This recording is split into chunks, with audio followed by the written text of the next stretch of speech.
दोस्तों, आज हमारी मूवी की कहानी एक ऐसी दुनिया की है जिसके ऊपर एक सुपर पावर अपना कब्जा कर लेती है, जिसकी आंखों में देखते ही इंसान उसके बस में हो जाता है और खुद को बड़ी ही बेरहमी से खत्म कर लेता है। इस सुपर पावर का मकसद पृथ्वी से इंसानियत को पूरी तरह से मिटाना है। ऐसे माहौल में एक माँ अपने दो बच्चों को कैसे बचाती है, यही हम आज की इस धमाकेदार मूवी में देखेंगे। तो मूवी की शुरुआत में हम मेलोरी नाम की एक लेडी को देखते हैं जो अपने बच्चों को समझा रही होती है कि आज हम एक बहुत लंबे और खतरनाक सफर पर निकलने वाले हैं, इसलिए मैं तुम्हारी आंखों पर पट्टी बांध रही हूँ। लेकिन ध्यान रहे, चाहे तुम्हें किसी की भी आवाज सुनाई दे, तुम्हें भूलकर भी ये पट्टी नहीं खोलनी है, वरना तुम उसी वक्त मारे जाओगे। इसके बाद मेलोरी अपने बच्चों की आंखों पर पट्टी बांधकर अपने 3 बर्ड्स को एक बॉक्स के अंदर डालती है। वो ऐसा इसलिए करती है क्योंकि जिस चीज से ये लोग डर रहे हैं, ये बर्ड्स उस खतरे को सबसे पहले भाप लेते हैं और मेलोरी को आगाह कर देते हैं। पूरी तैयारी करने के बाद मेलोरी अपने बच्चों को लेकर घर से बाहर आती है। अब क्योंकि इनकी आंखों पर पट्टी बंधी होती है, तो मेलोरी एक रस्सी के सहारे उस नाव तक पहुंच जाती है और अपने दोनों बच्चों को नाव में बैठाकर अपने सफर पर निकल पड़ती है। अब इन्होंने अपनी आंखों पर पट्टी क्यों बांधी है और मेलोरी अपने बच्चों को लेकर कहां जा रही है, ये पूरी बात समझने के लिए ये कहानी हमें पूरे 5 साल पीछे ले जाती है, जब दुनिया पहले की तरह नॉर्मल हुआ करती थी। यहाँ हम मेलोरी को देखते हैं जो प्रेग्नेंट है। वो अपने घर पर पेंटिंग बना रही होती है। तभी उसकी दोस्त जैसिका आती है जो उसे बताती है कि न्यूज में एक दिल दहलाने वाली खबर आ रही है। मेलोरी तुरंत अपना टीवी ऑन करती है तो उसे न्यूज में पता चलता है कि रूस में हजारों की तादाद में लोग सुसाइड कर रहे हैं, लेकिन किसी को भी समझ में नहीं आ रहा है कि ये लोग ऐसा क्यों कर रहे हैं। क्या ये कोई वायरस है या कुछ और हो सकता है। ये चीज धीरे धीरे पूरी दुनिया में फैल रही है। इस खबर को मेलोरी एक फेक खबर समझकर इग्नोर कर देती है और जेसिका को लेकर अपने चेकअप के लिए हॉस्पिटल में आ जाती है, जहां उसे डॉक्टर बताती है कि तुम्हारा बच्चा बिल्कुल ठीक है और तुम जल्द ही मां बनने वाली हो। ये खबर सुनकर वो दोनों दोस्त काफी खुश होती हैं। चेकअप के बाद जब ये दोनों वापस अपने घर पर जा रही होती हैं, तभी यहाँ मेलोरी एक लेडी को देखती है जो अपना सर बार बार एक शीशे पर मार रही होती है।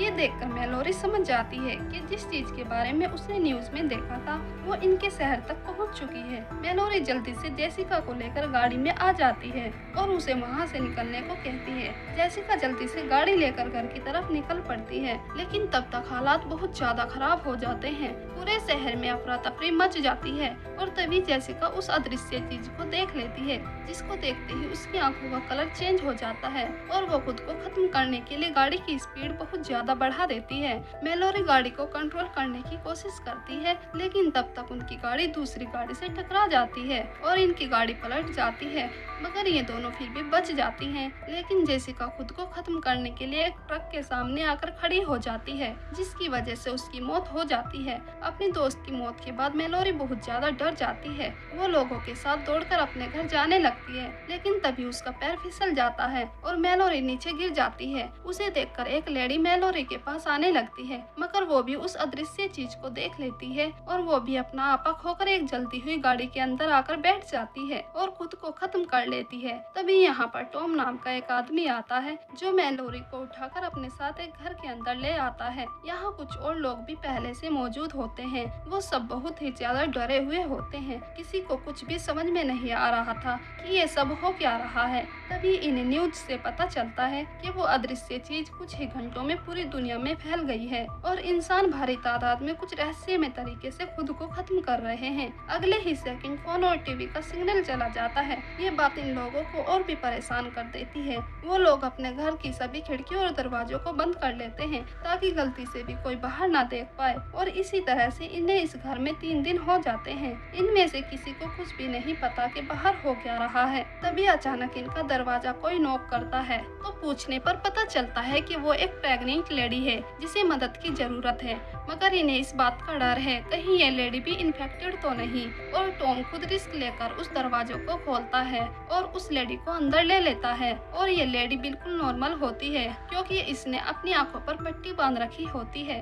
वो लेडी इन्हें अपना नाम अलोविया बताती है। अब ज्यादा लोग होने के कारण घर का खाने पीने का सामान खत्म होने की कगार पर आ जाता है। घर से कुछ ही दूरी पर एक सुपरमार्केट है, लेकिन बिना देखे वहाँ तक कैसे पहुँचा जाए इसी बारे में ये सब सोचने लगते हैं। तो घर का ओनर इन्हें एक प्लान बताता है वो कहता है कि मेरे घर के चारों ओर कैमरे लगे हैं, जिसमें देखकर हम मार्केट के रास्ते का अंदाजा लगा सकते हैं, जिसके बाद हम अपनी आंखों को कवर कर वहां तक पहुंच सकते हैं। इस बात के लिए ये सभी लोग मान जाते हैं, लेकिन खुद की और ओनर की सुरक्षा के लिए ये लोग उसे कुर्सी से बांधकर बाकी के लोग दूसरे कमरे में चले जाते हैं, ताकि अगर कुछ भी गड़बड़ होती है तो वो ओनर खुद को या इन लोगों को कोई नुकसान न पहुंचा सके। अब वो घर का ओनर जैसे ही घर की बाहर की फोटोज को देखने लगता है, उसे एक कैमरे में वो अदृश्य चीज नजर आ जाती है, जिसे देखते ही वो बेकाबू हो जाता है। उसे बेकाबू होता देख बाकी के लोग उसके पास आने लगते हैं, मगर उनके पहुंचने से पहले ही वो टेबल पर अपना सर मारकर अपनी जान दे देता है। ये देखकर वो सब लोग हैरान हो जाते हैं।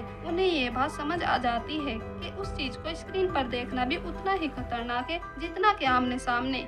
इसके बाद कहानी फिर से प्रेजेंट में आ जाती है। यहाँ मैलोरी पिछले 14 घंटों से नाव को लेकर चल रही है। मैलोरी एक चादर से कवर कर अपने बच्चों और उन बर्ड्स को खाना देती है। तभी वो बर्ड्स जोर जोर से चिल्लाने लगते हैं और अगले ही पल एक डरावनी आवाज मैलोरी को उसके नाम से पुकारने लगती है, मगर मैलोरी डरने के बजाय हिम्मत से काम लेती है। वो बिना रुके आगे बढ़ती रहती है। अब कुछ दूर चलने के बाद एक अनजान आदमी मैलोरी को आवाज लगाता है। वो उन्हें कहता है कि तुम अपनी आंखों से पट्टी हटा सकती हो, यहाँ पर कोई भी खतरा नहीं है। मगर मैलोरी बहुत ज्यादा होशियार होती है। वो पहले अपने बच्चों को उस चादर से कवर करती है और फिर उस आवाज की तरफ गोलियां बरसाने लगती है। मगर अगले ही पल वो आदमी नाव के पास आ जाता है और जबरदस्ती मैलोरी की आंखों से पट्टी हटाने लगता है। तो मैलोरी अपनी और अपने बच्चों की जान बचाने के लिए एक हथियार से उसको मार देती है और नाव लेकर आगे बढ़ने लगती है। इसके बाद कहानी एक और बार फ्लैशबैक में चली जाती है, जहाँ सभी लोग सुपरमार्केट से खाना कैसे लाया जाए इसी बारे में सोच रहे होते हैं। तो टॉमी ने कहता है कि एक रास्ता है, क्यों ना हम अपनी गाड़ी की विंडो को अच्छे से कवर करके जीपीएस की मदद से उस मार्केट तक पहुँचे। ये आइडिया सभी लोगों को अच्छा लगता है, जिसके बाद ये लोग गाड़ी की विंडो को अच्छी तरह से कवर कर वो 5 लोग उस सुपरमार्केट में आ जाते हैं। अब ये सभी लोग वहाँ के सभी खिड़की दरवाजों को बंद करते हैं और अपने लिए ढेर सारा पानी इकट्ठा करते हैं। यहाँ मैलोरी और टॉम आपस में बातें करने लगते हैं। इनकी बातें सुनकर पता चलता है कि ये दोनों एक दूसरे को पसंद करने लगे हैं। मैलोरी यहाँ से उन 3 बर्ड्स को लेती है। ये वही बर्ड्स है जो अब मैलोरी का साथ दे रही हैं। मगर उस वक्त मैलोरी को ये बात पता नहीं होती। अब सब कुछ सही चल रहा होता है, लेकिन तभी कोई अनजान आदमी दरवाजा खोलने की कोशिश करता है और उसकी आवाज सुनकर ये लोग समझ जाते हैं कि ये आदमी इन्फेक्टेड है। वो लोग उसे रोकने की कोशिश करते हैं, मगर वो आदमी फिर भी अंदर आ जाता है। ये देखकर उनका एक साथी उसे उठाकर बाहर आ जाता है और खुद की जान देकर अपने साथियों की जान बचा लेता है। इसके बाद ये चारों राशन लेकर वापस उस घर में आ जाते हैं और बाकी के लोगों को अपने साथी की कुर्बानी के बारे में बताते हैं, जिसे सुनकर सारे लोगों को बहुत दुख होता है। मगर इनमें से 2 लोगों का दिमाग बहुत ही घटिया प्लान बनाता है। वो दोनों रात में सबके सोने के बाद उस गाड़ी को लेकर वहाँ से भाग जाते हैं। सुबह इस खबर का पता चलते ही सभी लोग बहुत ज्यादा परेशान हो जाते हैं, क्योंकि वो गाड़ी ही इन सभी का इकलौता सहारा थी, जिसके जरिए ये अपनी जरूरत का सामान बाहर से ला सकते थे। फिर हम मैलोरी और टॉम को एक दूसरे के करीब आते देखते हैं, पर तभी अलोविया एक अनजान आदमी को घर के अंदर ले लेती है। उसे लगता है कि शायद उनके पुराने साथी लौट आए हैं, मगर यह आदमी कोई और ही होता है। ये लोग उस आदमी के ऊपर गन तान लेते हैं और उससे उसका नाम पूछते हैं। वो आदमी अपना नाम गैरी बताता है और इन्हें कहता है कि मुझे अपने साथ रुकने दो, क्योंकि मेरे घर में कुछ मेंटल लोग घुस गए हैं, जिन्होंने मेरे पूरे परिवार की आंखें जबरदस्ती खोलकर उस शैतान को दिखा दिया है, जिसके बाद मेरे पूरे परिवार ने सुसाइड कर ली है। मैं किसी तरह अपनी आंखों पर पट्टी बांधकर यहाँ तक पहुँचा हूँ। उसकी सारी बात सुनने के बाद ये लोग उसे अपने साथ रखने के लिए मान जाते हैं। अगले दिन अचानक अलोविया और मैरी को एक साथ डिलीवरी पेन शुरू हो जाता है।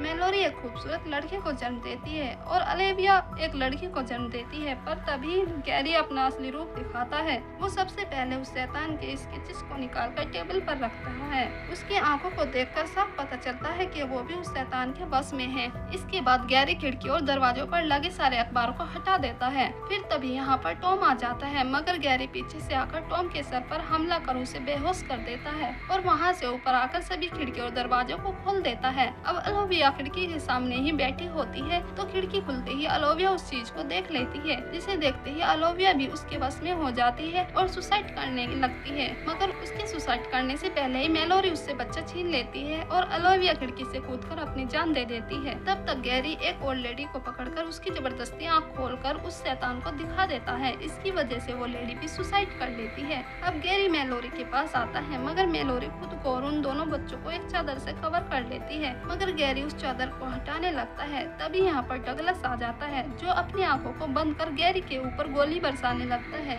लेकिन गैरी इसी बात का फायदा उठाकर डगलस को नीचे लेकर कूद जाता है और एक कैंची उठाकर डगलस को भी मार देता है। लेकिन तभी टॉम को होश आ जाता है और वो बिना वक्त जाया किए गैरी को शूट कर देता है। फिर कहानी 5 साल आगे से शुरू होती है। अब टॉम और मेलोरी एक साथ रहने लगते हैं और वो बच्चे भी थोड़े बड़े हो जाते हैं। टॉम और मेलोरी उन बच्चों को हर तरह की सर्वाइवल सिखाते हैं, लेकिन खतरा भी इनके सर पर मंडराता रहता है, क्योंकि वो इन्फेक्टेड लोग इन्हें हर तरफ ढूंढ रहे होते हैं। इनकी जिंदगी इसी डर में गुजर रही होती है। फिर तभी एक आदमी इन्हें एक रेडियो पर संपर्क करता है, जो इन्हें कहता है कि अगर कोई मुझे सुन पा रहा है तो मैं आपको बताना चाहता हूँ कि हम जिस जगह पर है वो जगह बिल्कुल सुरक्षित है और यहाँ पर इंसानी जीवन जीने के लिए सभी सुविधाएं हैं। वो आदमी इन्हें अपनी लोकेशन भी देता है और इन्हें बताता है कि अगर तुम नदी के बहाव के साथ आओगे तो तुम्हें हमारे पास पहुँचने में 2 दिन लगेंगे, और जब नदी का बहाव तेज होगा तो वहाँ तुम्हें बहुत सारे बर्ड्स की आवाज सुनाई देगी, जिनकी आवाज सुनकर तुम हम तक पहुँच सकते हो। टॉम को तो उसकी बातों पर विश्वास हो जाता है, मगर मेलोरी उसे कहती है कि हमें वहाँ नहीं जाना चाहिए, क्योंकि हो सकता है यह आदमी भी गैरी की तरह इन्फेक्टेड हो, जो हमें वहाँ बुलाकर मारना चाहता हो। और इसी बात को लेकर इन दोनों में बहस होने लगती है। तो मेलोरी नाराज होकर अपने रूम में आ जाती है, क्योंकि टॉम मेलोरी से बहुत प्यार करता था। तो वो मेलोरी को प्यार से समझाने लगता है। वो कहता है कि हम इन बच्चों के साथ इस जंगल में ज्यादा दिन नहीं रह सकते, हमें इन बच्चों के लिए ये रिस्क लेना होगा। ये सुनकर मेलोरी भी उस बात को मान लेती है, लेकिन मुसीबत यही पर खत्म नहीं होती। अगली सुबह जब ये लोग सामान लेने के लिए घर से बाहर निकलते हैं, तभी कुछ इन्फेक्टेड लोग इनके घर को चारों ओर से घेर लेते हैं। टॉम उन्हें आते हुए देख लेता है। टॉम जल्दी उन बच्चों और मेलोरी को पीछे के दरवाजे से बाहर निकालता है और खुद आंखों पर पट्टी बांधकर उन लोगों से भिड़ जाता है। लेकिन तभी उनका एक आदमी मेलोरी और उन बच्चों को देख लेता है। वो आदमी मेलोरी के पास जाने लगता है। अब टॉम उन्हें बचाने के लिए अपनी आंखों से पट्टी हटा देता है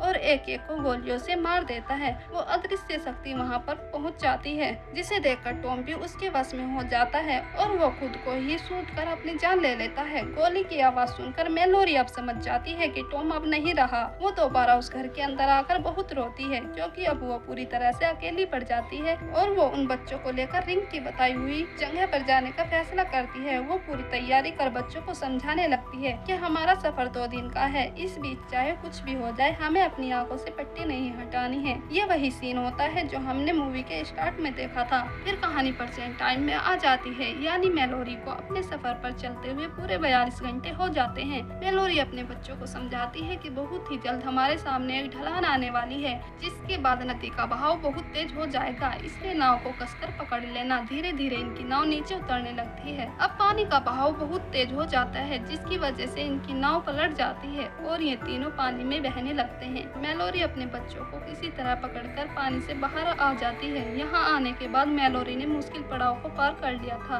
बस अब उसे उन बर्ड्स की आवाज सुनकर उस जगह पर पहुँचना था। मेलोरी अपने बच्चों को लेकर घने जंगल में आगे बढ़ने लगती है, लेकिन तभी इन तीनों को उस शैतान की आवाज सुनाई देती है, जो इन्हें अलग अलग आवाज निकालकर भटकाने की कोशिश करता है। मगर इन तीनों का इरादा पक्का होता है, चाहे कुछ भी हो जाए हमें पट्टी नहीं खोलनी है। तभी अचानक मेलोरी का पैर फिसल जाता है। मेलोरी अपने बच्चों से दूर एक गड्ढे में गिर जाती है। बच्चे मेलोरी से अलग होकर परेशान हो जाते हैं। तभी वो शैतान मेलोरी की आवाज में उन बच्चों को पुकारता है। वो उनको उनकी आंखों से पट्टी हटाने को कहता है, तो उनमें से एक बच्चा अपनी पट्टी हटाने लगता है, लेकिन तब तक मेलोरी को होश आ जाता है और वो अपने बच्चों को ऐसा करने से मना करती है। इसके बाद मेलोरी अपने बच्चों को लेकर तेजी से उन बर्ड्स की आवाज की पीछा करती है। कुछ दूर भागने के बाद ये लोग उस जगह पर पहुंच जाते हैं। मेलोरी जल्दी से दरवाजा खुलवाती है। वो लोग इन्हें अंदर ले लेते हैं और सबसे पहले इनकी आंखों को चेक करते हैं कि ये लोग कहीं इन्फेक्टेड तो नहीं है। अपनी तसल्ली के बाद इन्हें एक आदमी के पास लाया जाता है, जिसने इन्हें रेडियो पर संपर्क किया था।